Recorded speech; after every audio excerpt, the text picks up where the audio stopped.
आप देख रहे हैं फिश टुडे। ताज़ा खबरों के लिए देखते रहिए फिश टुडे। मेरा नाम आबिद हुसैन बदायरी है। एक गांव है घोसीपुर जो अब मेरठ के अंदर लगता है, शहर के अंदर। जो पहले ग्राम पंचायत थी और अब नगर निगम के अंदर ये शामिल है वार्ड 33 के अंदर। वहाँ का मैं रहने वाला हूँ और मेरी तालीम जो है अक्सर अजराड़े से गुजरात से और बाद में फरागत जो है वो मदायरी शामिल। असल में जब मैं 5वीं क्लास पढ़ रहा था और मैंने वहाँ इतिहास पढ़ा, टीपू सुल्तान और दूसरे अकाबरीन को अपने वहां पर पढ़ा जो आजकल उस इतिहास को भी बदल दिया गया है। तो जब ये जज्बा हो गया था कि मुल्क और कौम की खिदमत जो है सबसे अव्वली है। अगर मुल्क और कौम की खिदमत करनी है तो सियासत में आना पड़ेगा, और क्योंकि बगैर सियासत के मुल्क की खिदमत नहीं कर सकता कोई। हमने देखा कि हमारे अकाबरीन ने किस तरीके से मुल्क की खिदमत की है कि मौलाना फजल खैराबादी रहमतुल्लाह अलैह का एक वाक़या है कि जब अंग्रेज ने उन्हें फांसी की सजा सुनाई, काले पानी की सजा सुनाई, तो उन्होंने उससे पहले अपने आप को बिल्कुल बेगुनाह साबित कर दिया और ये साबित कर दिया कि हाँ मैं लंदन से पढ़ रहा हूँ, लेकिन जब जज ने उनको बिल्कुल बरी कर दिया तो उसके बाद मैंने फरमाया कि मैंने एक ही तो नेक काम किया था जिंदगी के अंदर, मैं अगर उसको भी छोड़ दूं तो ये मुझे गवारा नहीं है। तो फिर आपने फरमाया कि सारे जो 1857 के अंदर जो जंग आजादी पर मैंने फतवा दिया था वो मैं ही था, तब आपको काले पानी की सजा हुई। तो हमारा जो इतिहास की नाकाबरी से है, तो उन्हीं चीजों को देखते हुए कि मुल्क की अगर कौम की मुल्क और कौम यानी जिनसियत, तब उसके अंदर तमाम कौमें आ जाती है, चाहे वो हिंदू हो या मुसलमान हो, इंसाफ के साथ फैसला करना है और इंसाफ को कायम रखना है तो सियासत में आना बहुत जरूरी है। और फिर हमारे अकाबरीन ने इस मुल्क को जिस राह पर छोड़ा था, ये आज उससे बिल्कुल भटक गए। उस चीज को देखते हुए हम लोग सियासत के अंदर आए, क्योंकि सियासत जो है हर चीज का हल है सियासत के अंदर। क्योंकि हमारे अकाबरीन ने जब इस मुल्क के अंदर जंग आजादी लड़ी थी तो उन्होंने ये नहीं सोचा था कि कौमियत के अंदर बटेंगे, जात के अंदर बटेंगे और जो है मजहब के एतबार से हम लोग बटेंगे। इसलिए हमारे अकाबरीन ने कुर्बानी नहीं दी, बल्कि हमारे अकाबरीन ने जो कुर्बानियां दी थी वो इसलिए दी थी ताकि हमारा हिंदुस्तान महान है, महान रहेगा, ये नहीं कि टुकड़ों में बढ़ जाएगा। और उसी के मद्देनजर हमारे अकाबरीन की अगर हम तारीफ उठाकर देखेंगे तो शेखुल हिंद, शेखुल इस्लाम, इन तमाम लोगों ने बड़ी बड़ी सहुबतें माल्टा की जेल के अंदर बर्दाश्त की और उनका नजरिया ये था कि हमारे पेट में कुछ हो या ना हो, लेकिन मुल्क हमारा महान होना चाहिए और मुल्क तरक्की की राह पर होना चाहिए। ये नहीं कि हम कहेंगे हजार के जोड़े रोज बदलें और बेहतरीन सुविधाएं हम जो है इस्तेमाल करें सरकारी खर्च से।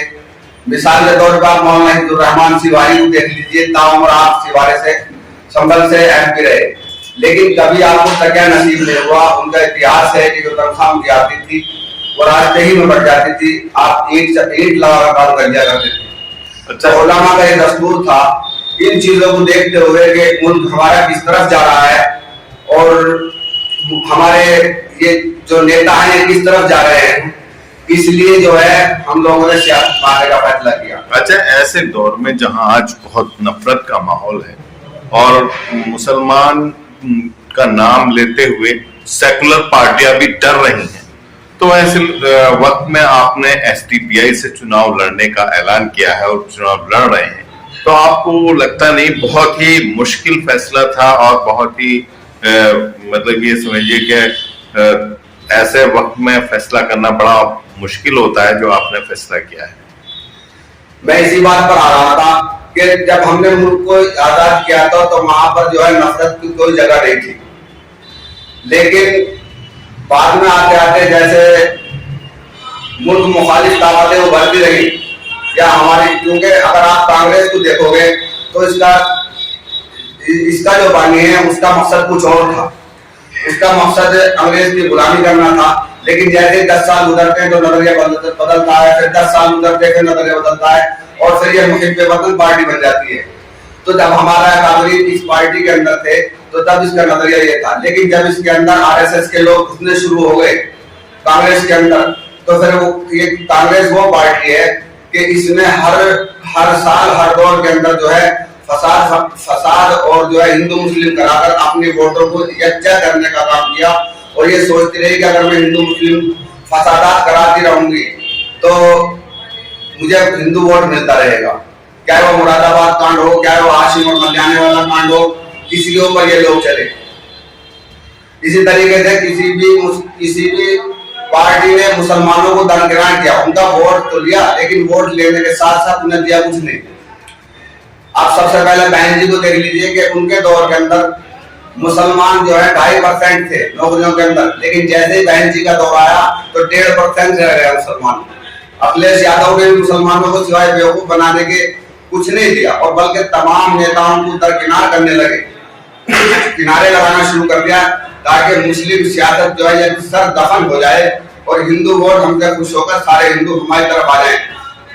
चाहे आदम खान हो उसके लिए नहीं बोले, चाहे जो है मुख्तार हो उसके लिए नहीं बोले, अतीक और अशरफ हो उनके लिए नहीं बोले, तब ये इन्हीं की पार्टी के लोग थे। और इनके साथ एसपी के लिए इन लोगों ने अपनी जानों की बाजी लगाई, अपना माल खर्च किया, अपना वक्त खर्च किया, और सारे उसके अंदर जो है इन लोगों ने अपने वक्त को एसपी के लिए पूरा का पूरा कुर्बान कर दिया।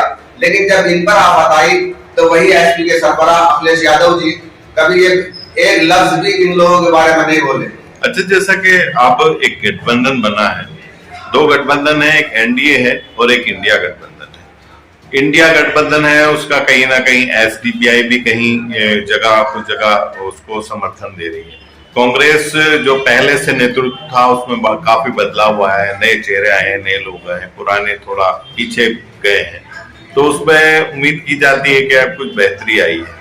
तो एसडीपीआई का इधर गठबंधन क्यों नहीं हो पाया? जब एसडीपीआई का उधर गठबंधन है तो इधर क्यों नहीं हो पाया? दरअसल ये सवाल भी आपका जायज है। असल वजह यह है कि यहाँ का मुसलमान जो है ये समझते हैं ये लोग कि मुसलमान एसपी के साथ है, लेकिन यहाँ का मुसलमान ये उनकी सोच जो है गलत है। वो हमने जो है मेयर के इलेक्शन के अंदर भी साबित कर दी कि एसपी का यहाँ पर कोई वजूद नहीं है, और इंशाल्लाह हर इलेक्शन के अंदर हम ये बात साबित करेंगे कि मुसलमान जो है किसी का बदवा गुलाम नहीं है। अच्छा, पार्टी को अभी वोट हासिल करने के लिए, एक पोस्ट हासिल करने के लिए काफी मेहनत करनी पड़ेगी, आपको भी बहुत ही ज्यादा मेहनत से गुजरना पड़ेगा अगर एक जीत हासिल करनी है। तो इसके लिए आप क्या करेंगे, क्योंकि आपके पास बहुत ही कम वक्त है और काम बहुत ज्यादा है, तो इसके लिए आपके पास क्या स्ट्रेटेजी है, किस तरह से आप इसको मैनेज कर पाएंगे? इंशाअल्लाह अजीज, अल्लाह की जात से ये उम्मीद है। हम वैसे तो 5 के 5 साल मैदान में रहते हैं, हम खाली इलेक्शन ही के टाइम पर नहीं आते, बल्कि 5 के 5 साल जब बीच का वक्त होता है हम किसी न किसी तरीके से लोगों की खिदमत करते हैं। और ये भी हमारा इतिहास है मेरठ के अंदर खास तौर से कि जब कोई मुसीबत किसी भी इंसान पर आए, जो किसी भी मजहब का हो, कुछ भी हो, तो एसडीपीआई आगे आई। हमने कभी मजहब के एतबार से कोई फर्क नहीं किया, और सियासत में मजहब का कोई दखल भी नहीं है, क्योंकि कुरान ये कहता है लकुम दीनुकुम वलिय दीन, कि तुम्हारा मजहब तुम्हारे लिए, हमारा मजहब हमारे लिए, इसमें सियासत का कोई दखल नहीं है। बल्कि इंसानियत जो है वो सबसे बड़ी चीज है। इसी इंसानियत को कायम करने के लिए, नफरत को जो है दूर करने के लिए, नफरतों को जो एक बीज बो दिया गया है नफरतों का हिंदू मुसलमान के अंदर, उसे जो है मिटाने के लिए एसडीपीआई वजूद में आई। और उसी के मद्देनजर हमने जो है इस कदर मेहनत की है, अल्लाह की दाद से उम्मीद है कि इंशाअल्लाह कामयाबी हमारे कदम छूटे।